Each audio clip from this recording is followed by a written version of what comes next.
What's good, y'all? It's that boy, Easy Millions, and I'm your host of that boy, ETV. You already know, man, we're back on the finals, and season 3 is finally here, so we got some past notes to go over, and there's quite a few things, so we're going to go ahead and get right into this. And we start off with a message from the devs, as they say, fame, fortune, and glory. This is where all the contestants gather to reach for stardom. In the World Tour, you'll complete to climb the ladder from bronze to gold and beyond. Season 3 will focus on cash-out tournaments of 24 players in 2 to 3 week tournament cycles. The top 5 players will be on the front page of the World Tour, so check the leaderboard often. We'll kick off the season with the Enigma Open, the first stop of the World Tour. This event features traditional cash-out across 3 maps, including the new Kyoto 1568 Arena. The World Tour is your oyster, contestants. How will you open it? And going right off the back of that, we're introduced to the new map of Kyoto 1568. And the new Kyoto 1568 Arena features a network of interwoven 16th century temples, gardens, and dense bamboo forests. Intense terrain, height variation, and layered buildings with hidden traversal options underneath await you in our newest and perhaps more picturesque map location. Traditional Japanese shoji, I'm pretty sure I said it wrong, but shoji paper walls that players can shoot in tall, intricate structures ramp up the destruction, man. So off that picture right there, it's looking great, and in game I already know it's gonna look good, baby. Now we got the rank up for the rank mode this season. In season 3, you'll be ranking up in terminal attack, man. The new rank mode for season 3 is terminal attack. Players attack and defend the terminal in this robust and exciting rank mode by delivering a decryption key.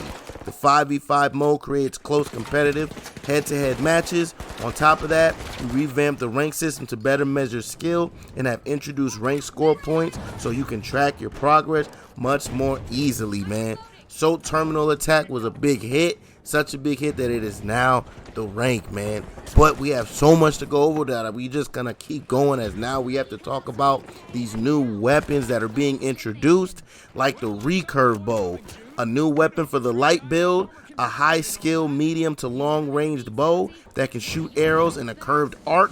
Its range and damage increase the further back the bowstring has been drawn, man. And I put some gameplay up on my page earlier, so if y'all want to see that, make sure y'all go check those out. But we on to the dual blades, a new melee weapon for the medium build. Its primary attack is a fast multi-strike combo with a wide reach. It can also block and deflect incoming bullets in the defensive stance, man. So we did see in that little preview I had that it was deflecting the bullets, but we're not sure if it's just for a limited time, if it's unlimited, or if it's just unlimited, man. So we'll just have to see. And the last weapon that was brought in is the spear, a new melee weapon for the heavy build. Its primary attack is a fast long-range stab. It can also be spun up to cover a wide area. It deals less damage than the heavy sledgehammer, but is decidedly more nimble, man. So we're going to be seeing people out there spinning them spears and stabbing you up from a distance, man. But not did we not get only weapons, but we also got new tools like the thermal bore, a new gadget for lights, a long-range, high cooldown tactical breaching gadget that's best used to breach walls, buildings, and other obstacles from a distance to open up pathways or sight lines for you and your teammate. Perfect in combination with a long-range weapon, man. And we got the Winch Claw, a new specialization for heavies, launches a chain that pulls objects or enemies towards you, briefly stunning them, making it a perfect companion to the new spear. Requires tactical use, accuracy, and skill, man. So get ready for the grapple of the chain to get stubbed up with that dang spear, man. Just go ahead and get ready for it, man. Now, also, we got to talk about the career circuit. This season, a whole new career circuit is available, with challenges that unlock over time, and though fulfilling contracts. With these advanced challenges, you can earn XP towards the battle pass throughout the whole season. We have an action-packed season full of fun rewards, amazing cosmetics, and so much more. We're introducing text chat so you can chat with your team. It's in the early stages, but give it a try. We have also added the dedicated spectator spot to private matches for better matches and private tournaments, man. That's great. There's plenty more to discover in this season, man. So, Season 3 already, just based off this information I put out, is already looking fire. You know what I'm saying? But let's go ahead and get into these balance changes, man. As we go into the builds, we got light. They decrease health regeneration delay from 10 seconds to 7 seconds, meaning health starts regenerating sooner.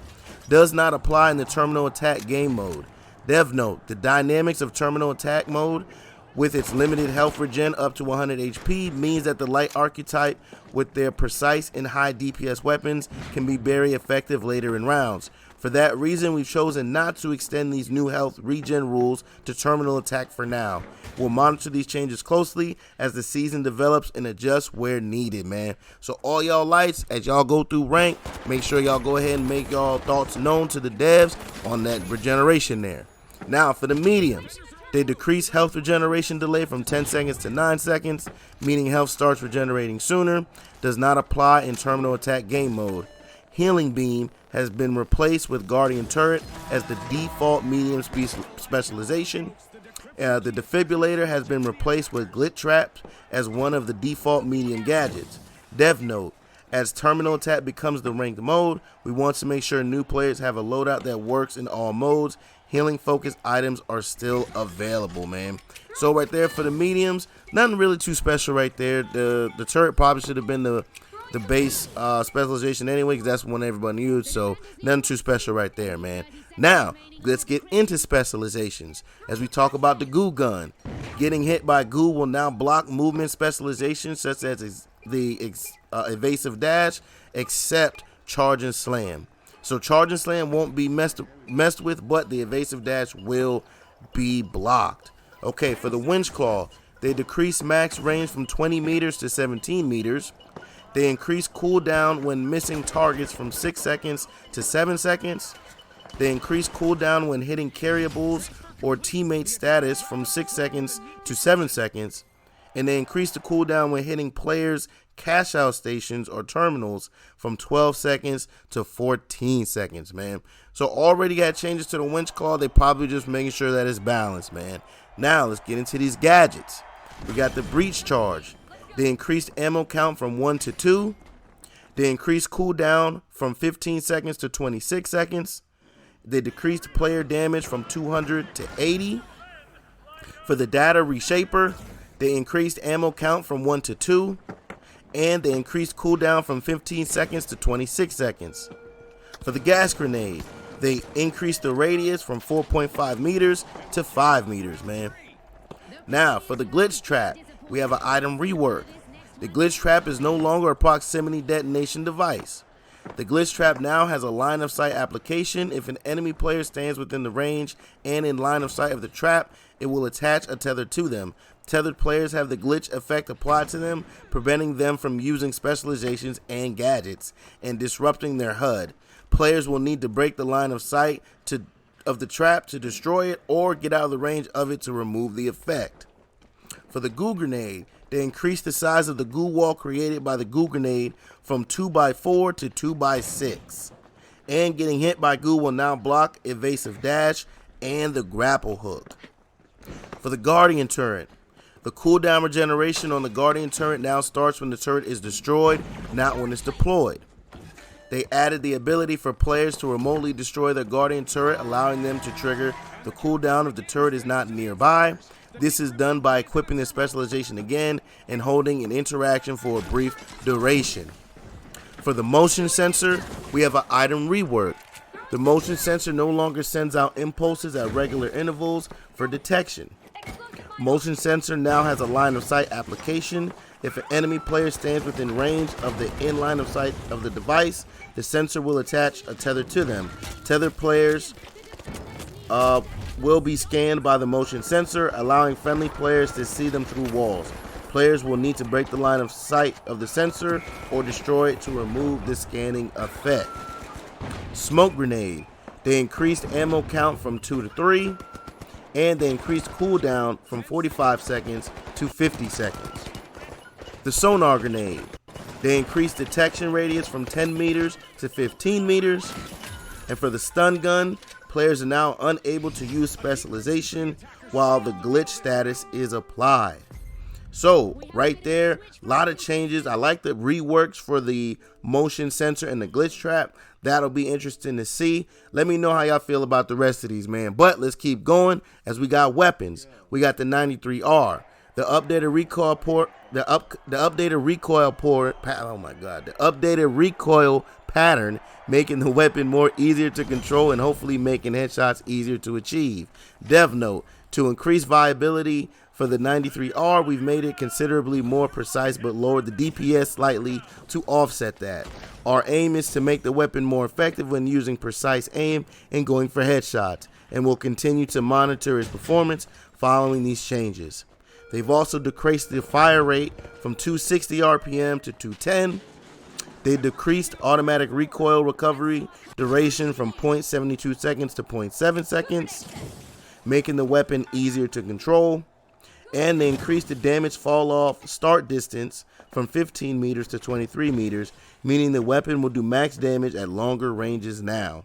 And they increased the damage fall off max distance from 22 meters to 35 meters, increasing the range before damage fall off is fully applied. And they decreased the damage fall off multiplier at max range from 65% to 45%, meaning the weapon will do less damage at longer ranges now. For the CL40, they decreased damage from 110 to 93. They increased the fire rate from 250 RPM to 275. They decreased pump action duration from 0.7 to 0.65 seconds. They decreased the self-damage multiplier from 1 to 0.75, reducing how much damage the grenades do to the player using them. For the FAMAS, they decreased automatic recoil recovery duration from 1 second to 0.8, making the weapon easier to control. They decreased the delay before recoil recovery begins from 0.8 seconds to 0.7, making the weapon easier to control.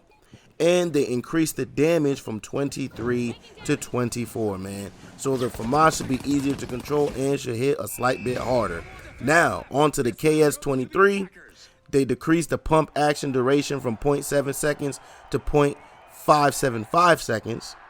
For the Lewis gun, the further updated recoil pattern, making the weapon easier to control for the first few bullets in the sequence, but making the weapon recoil more the longer the trigger is held. And they decreased the damage from 25 to 22. Now, I use the Lewis gun on heavies, and I agree with that change that I read right there. Now, for the LH1, they updated firing animation, which should make the weapon easier to use. They decreased fire rate from 300 RPM to 280. They decreased bullet dispersion when crouching and standing still, making the weapon more precise. And they increased player damage from 49 to 52. Dev note, overall the effective damage of the LH1 should remain roughly the same, but it should now be easier to use, less nauseating, and more precise when standing still, as well as incentivizing headshots. The lower RPM should help make it feel distinct and make it easier to maintain targets in sight. Now, for the M60, they updated recoil pattern. Man, I don't know why I'm messing that up. The updated recoil port pattern, making the weapon recoil more during the first few bullets, but making it easier to control the rest of the sequence. And they decreased the damage from 22 to 19. For the SH1900, they increased the damage from 10 to 13 per pellet. They decreased the fire rate from 100 RPM to 80. And they increased the size of the pellet dispersion pattern, making the weapon less accurate at range. Dev note, we wanted for a while to make the SH1900 more effective against heavies without making it oppressive for lights. With higher pellet dispersion, the SH1900 is now optimized for very close range only, which has allowed us to buff the damage, hopefully making the heavies easier to kill. This is the change we will be monitoring closely to measure its impact. So make sure we go ahead and let the devs know how that change has affected the game. For the Sledgehammer, they updated the camera animation when sprinting, which should reduce player motion sickness for some players. For throwing knives, they decreased projectile speed of primary attack from 16.5 meters per second to 14.75. They decreased projectile air drag of the primary attack from 7.5 to 7, following the projectile to travel farther. They increased projectile speed of the secondary attack from 13.8 meters per second to 18.5. They increased projectile air drag of the secondary attack from 4 to 5.5, increasing the speed at which the projectile slows down. Devno, our last balance change on the throwing knives, pushed them into the right direction, but ultimately felt too powerful, changing the weapon's character too much. We have dialed down the velocity of the regular projectile so that leading your throws becomes a requirement again, but not the same extent as before the last changes.